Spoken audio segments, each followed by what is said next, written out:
coming right there.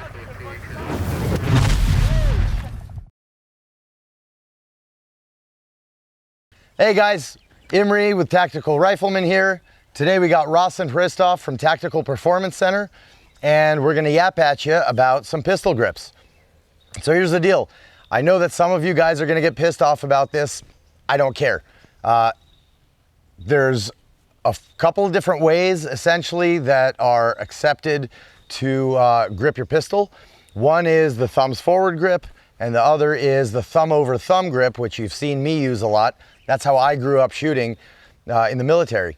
So we're gonna discuss those, and we're gonna show you a little bit of an example on kind of what the difference is, a little bit of a comparison in terms of muzzle flip, that kind of thing, being able to keep your wrist stiffness, and a little word about weapons retention. So we're gonna kind of give you guys the rundown.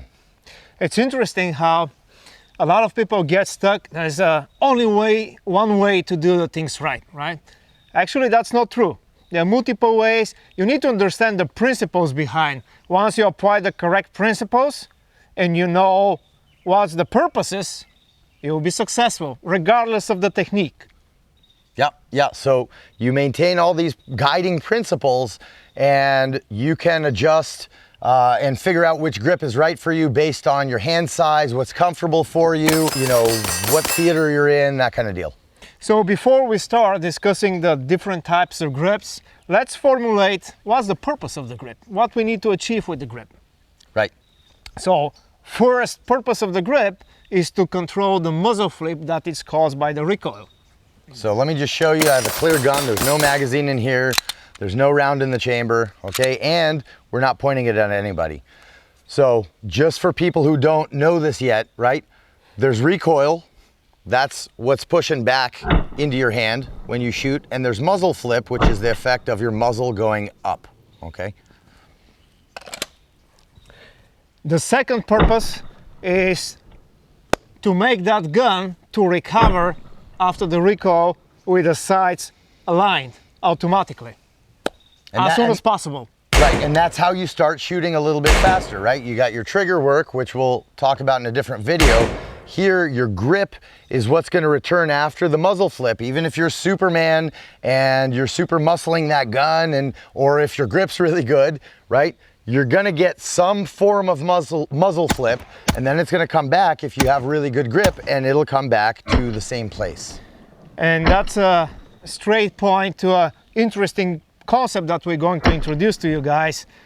A lot of people try to muscle that pistol and to make it stay, and they want really to prevent him from any kind of muzzle flip, right? That's absolutely impossible. Even if you're the strongest person in the world, you cannot do that. There's a lot of magnitude, and it's a very sharp impulse. You'll not be able to hold it still.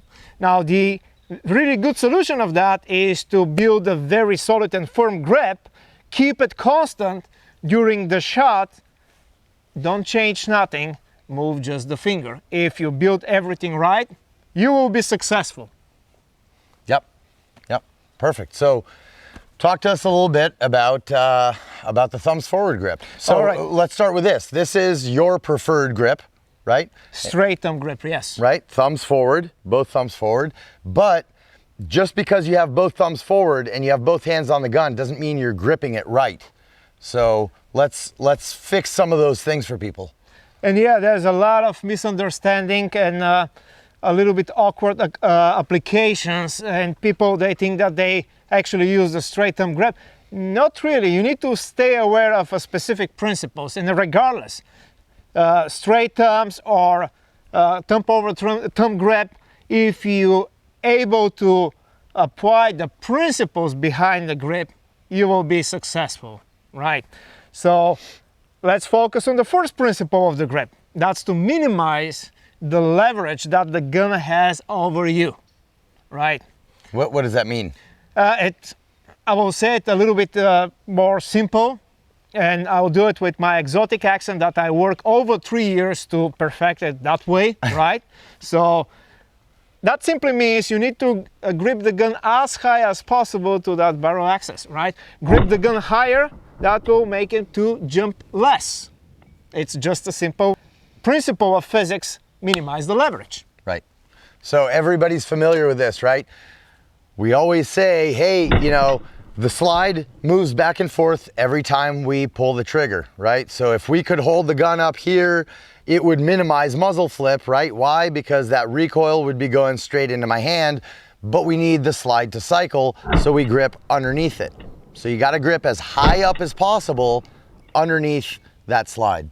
Yes, otherwise it will be pretty painful, and even in relax the pain, that can cause another problem. It can cause malfunction of the gun, right? Malfunctions and distraction, right? Absolutely. So still we need to take under consideration how most of the handguns are actually built. So we need to stay with that. Grip the gun as high as possible, still without disturbing the actual function of the gun. Now, a very simple experiment.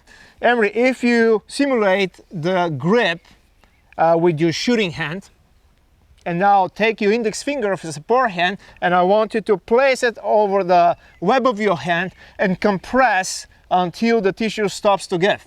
Now close your eyes and pay attention how it feels like. This is how you need to feel the tang or the beaver tail on the gun on your shooting hand, as high as possible. Right. So my way of explaining the exact same concept when I'm teaching new shooters how to grip is, our brain is wired so that when we feel pressure on our palm, we close our hand into a fist, right? To grab that hammer or knife or whatever. We need to rewire our brain to close that grip when we feel the pressure right here in the web of your hand, between your thumb and your trigger finger. Then you close your hand on the gun.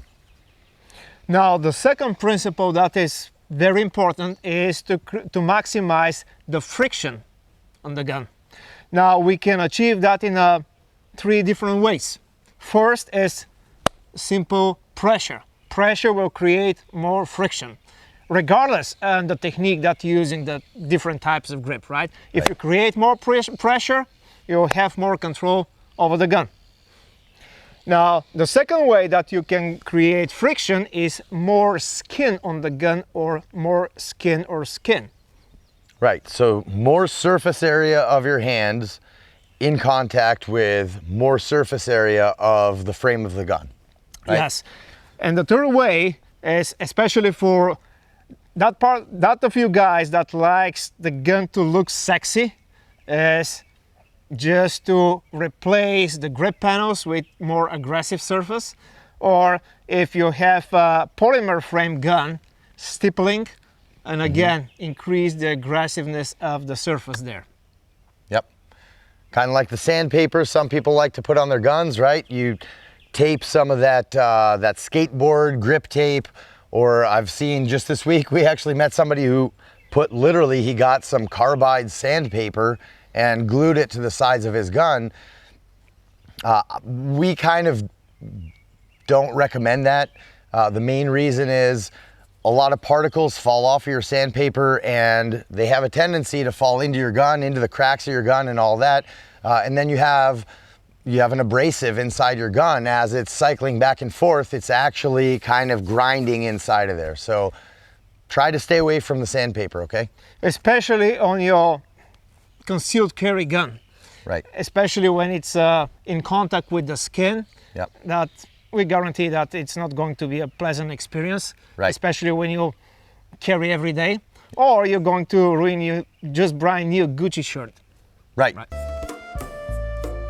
All right, so Rossin, walk us through the thumbs forward grip. All right, now let's discuss the differences and how to apply that principles that we just covered.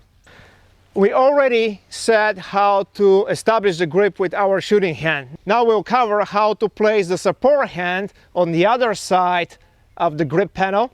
Now, if you extend and support hand, you need to create a straight line between the first 2 knuckles and the bone of the forearm. Why? That will make the strength of the wrist better. From here, if you open the fingers and keep them together, because I like to say fingers are like human. If they're together, they will be stronger. From here, simply overgrip on the other side as high as possible and squeeze from front to back. Now the most common mistakes that a lot of shooters do is they keep that thumb down and they will say, oh, but I cannot place my support hand high enough. They have very easy solution for that. Just lift that thumb up to the sky so you'll create more real estate and you'll be able to place the support hand as high as possible. Actually, if you look at my hands, my support hand is slightly higher than my shooting hand like that. Simply after that, relax the thumbs over each other, and the good index point is the thumb of the shooting hand will touch the first knuckle here, the first joint of the support hand. If you extend the index finger, the trigger finger, and you extend the thumb of the support hand, they must be more or less in equal distance. That's a good reference point, more or less, that the position of the support hand is in a proper place.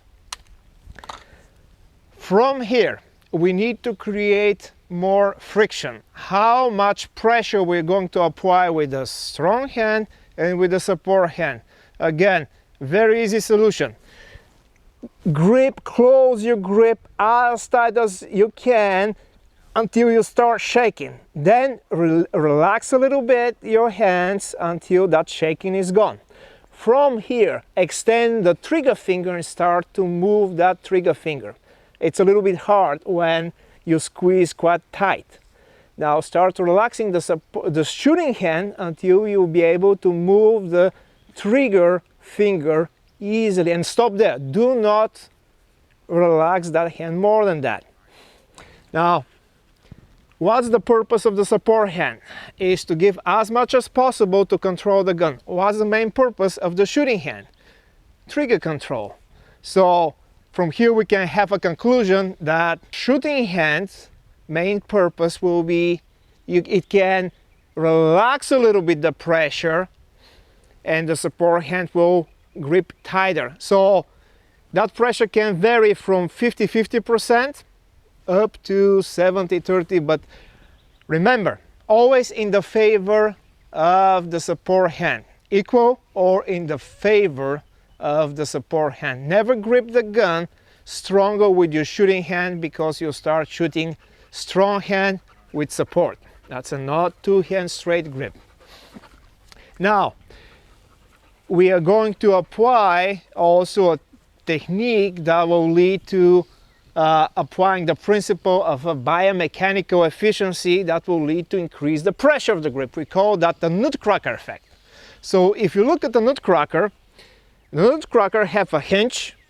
Also it had the jaws that will crack the nut, and you have the levers that when you squeeze will create that pressure. Now guess what? The hinge will be we will create the hinge with our fingers here. So do not allow that fingers to slip. They must be very strong, tight together. You need to create that strong friction. From here, if you create that nutcracker close to your chest and apply the pressure like you want to crush a walnut in the heels of your hand, and you extend the arms, automatically that will put more pressure on the back of your palms. Guess what? That will create more friction on the gun and will prevent one of the most common mistakes for a lot of shooters that are shooting with straight thumbs. Will prevent the support hand to slip after multiple shots rapid fire. The last thing that we need to apply to be successful with that grip is to stiffen our wrists. We're not going to push the wrist down, we're going to stiffen them. Good visual analogy. Imagine that from the elbow forward, your arms are like a solid steel, piece of steel, like a wrench. You cannot bend the wrench, right? You cannot bend your wrist. That will create a spring steel effect, and after the recoil, the muzzle flip, the gun, after that energy goes away, the gun will return back to side alignment automatically, without any effort and without any kind of active action from your side. The only thing that you need to do is to keep everything absolutely consistent. Don't change the pressure, don't change nothing except moving the finger. Emery, now introduce the principles, how you apply that principles with the thumb over thumb grip. All right, cool. So all of the principles Rawson just described stay exactly the same, right? Just the actual mechanics of the hands and the placement changes a little bit. Right hand, clear gun, right? Nothing in there. So your right hand is gonna stay the same, right? You want your knuckles almost across from each other, and you want that grip as high up as possible on the tang, and this middle finger here sitting right underneath the trigger guard. So as far as your support hand, here's where things change a little bit. So what you're gonna do is the middle crease of the inside of your middle knuckles, right? This crease right here, you're gonna put it on these other knuckles, okay? So you're reaching over a little bit more. Now, instead of just closing your hand and placing your palm, kind of filling this real estate here, that comes later. So instead of doing that as a first step, you're actually gonna take, this is what I call the saddle of the thumb, and you're gonna take your support side thumb, right? And you're gonna place it right here in the middle of the thumb. The whole purpose is to essentially pull this thumb down and close this grip really tight just underneath the beaver tail, which is where most of the recoil is going, right? So as high up, you're locking this flesh onto that beaver tail. So it's gonna look like this. I'm taking my knuckles, putting the middle knuckles on middle knuckles, and then I'm placing my thumb here. And as I present that gun, all of this space closes onto that real estate, and you'll see that there are 0 air gaps. So I'll explain in a second just the reasons why I sometimes prefer this grip, okay? But first of all, I want you to understand and hopefully see that the flesh back here, I call it the skin fold, okay, or the flesh fold. That's this, because on certain guns, when you grip high enough, you get this little bulge here, right? So when I actually get a good grip here, you'll see that skin tighten on the gun, okay? Right in the spot where I want to be fighting that recoil. So that's a really good benefit to gripping your gun this way. Another good benefit for this is, so we're locked up here, right? This hand, my support side hand, is gripping pretty tight, right? So as I present my gun forward, what you'll see is that I'm really getting a lot more pressure, especially on the bottom side of my grip.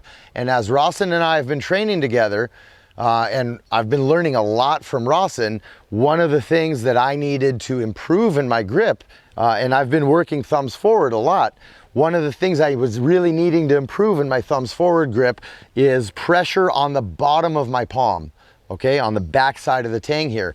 So what happens here is it's gonna actually flex my wrist a little bit more, and I'm allowing my shooting hand to relax a little bit, but it's actually applying a lot more pressure on the back of the tang. The third part that really makes a difference to me is because my left hand is really locking my right hand onto the gun, what's gonna end up happening is I can actually relax my right hand just a little bit more. And what that's giving me is better trigger control because, you know, I have this complete lock on the gun.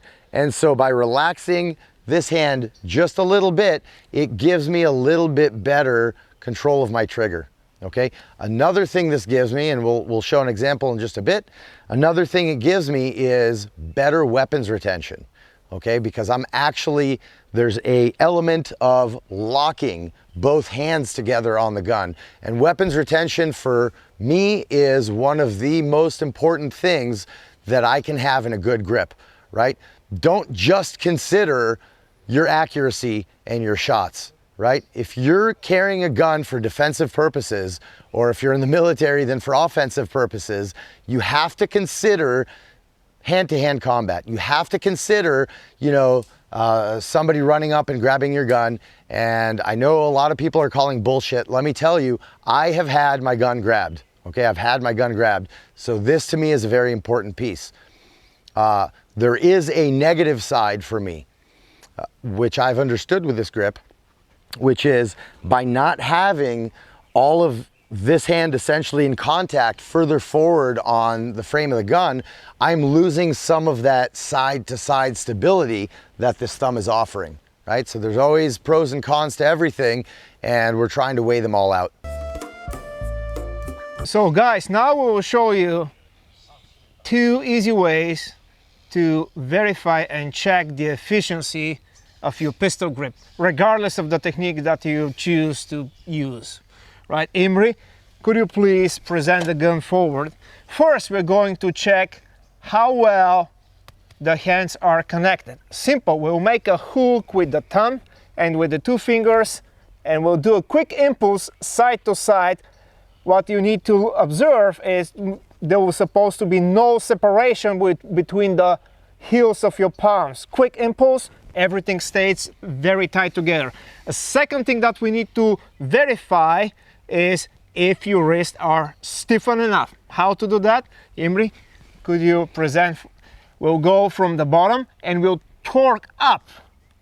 Just quick impulse, right? The more the wrists are stiffened, the better and sooner the gun will recover to side alignment, and that side alignment will be really precise. Now, talking about the cons of the straight thumb grip, it requires way higher level of kinesthetic awareness. That means which muscle groups needs to be involved, which tendons must to be involved. It is a little bit less natural, especially to focus on the stiffness on your wrist and actually achieve that effect. In a straight thumb grip, there's a tendency always to create that sympathetic movement downward, camming instead of just stiffening the wrist. So it requires more practice to isolate. Now this is an interesting point because a lot of beginners, right, they find it much easier to just place this hand here, right? But it turns out they're actually not able to grip it correctly. Also, a lot of shooters, especially shooters who are already used to the thumbs forward grip, they have a really hard time getting this Israeli grip down correctly, which really boils down to this. You make a fist with one hand and you make a fist over this fist with your other hand, right? It's that, and that's why Rawson is saying it really is simpler. Both of them need some tweaking, right? You don't just grab the gun and it happens automatically. Yes, and it requires some dry practice, but with that high level of awareness. You need to be aware what kind of level of stiffness you're applying to the grip, and the most important thing, how much pressure you keep. You need to keep that constant pressure from the very beginning when you establish the grip from the holster, at least several seconds after you finish the string of fire. Exactly the same. Now for both of these grips, I'll just reiterate, for both of these grips, all of the concepts that Rawson described earlier, right, the nutcracker and all those things, they apply exactly the same. So what we're gonna do is, we're gonna show you a little bit of footage that we took today, and essentially we just shot some strings of fire doing both grips, both of us trying both grips, and we're gonna see how much muzzle flip there is. And one of the things that I find myself, now, and this is individual, but I find that with a thumb over thumb grip, I am actually able to stiffen that wrist more naturally.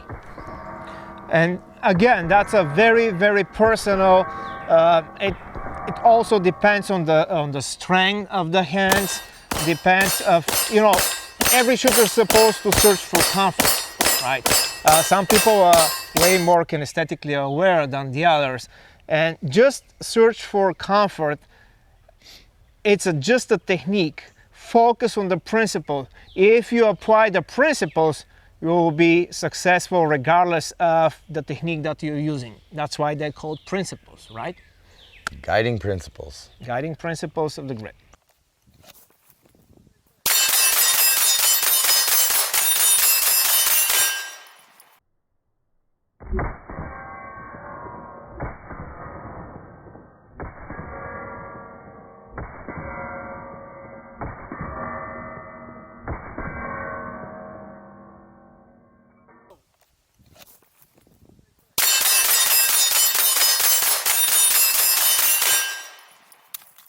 All right, so you see on the footage, right, especially on the slow-mo, you're gonna see that essentially you can achieve pretty good stability and pretty good wrist stiffness with both grips.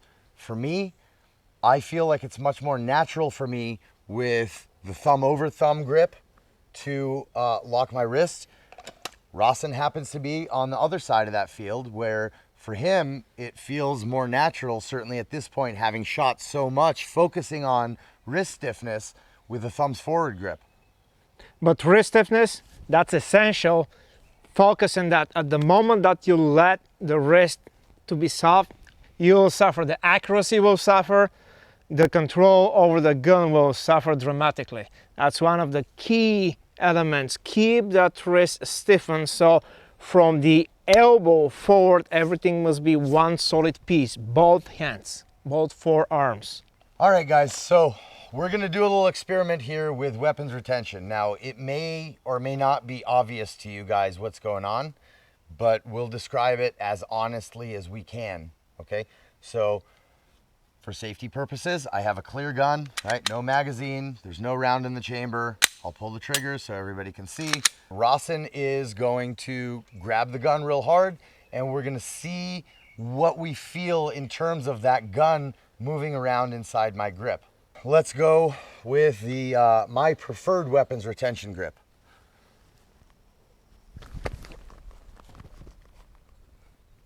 Pretty solid. There's a twist, but are you losing the friction with the gun? My grip didn't change, no. The barrel did move, I think, a little more because obviously my thumb being here is counteracting that turn to that direction. The grip itself was okay. And I'll pull the gun right now. Try to. Pretty solid. Pretty solid. All right. Well, let's try the other way around. So, my gun empty, nothing in the magazine well. Obviously, nothing in the chamber. Pull the trigger. We'll start with a straight thumb grip.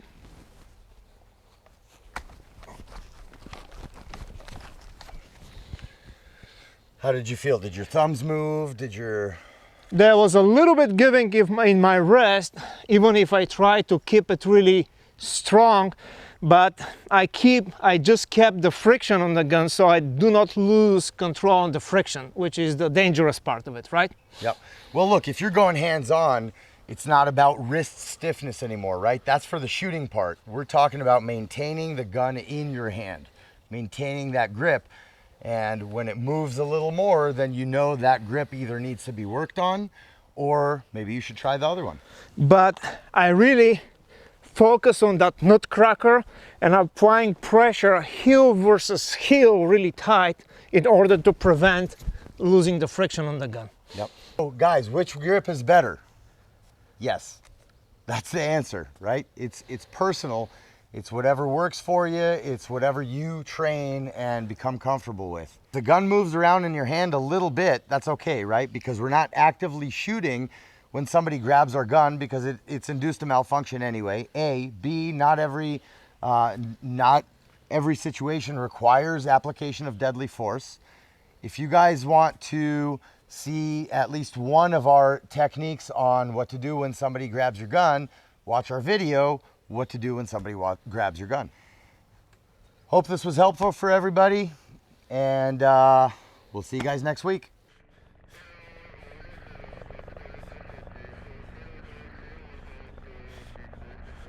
If you like this video, make sure to like, comment, and subscribe. Also, make sure you follow us on Facebook, Instagram, and Twitter so you don't miss out on anything.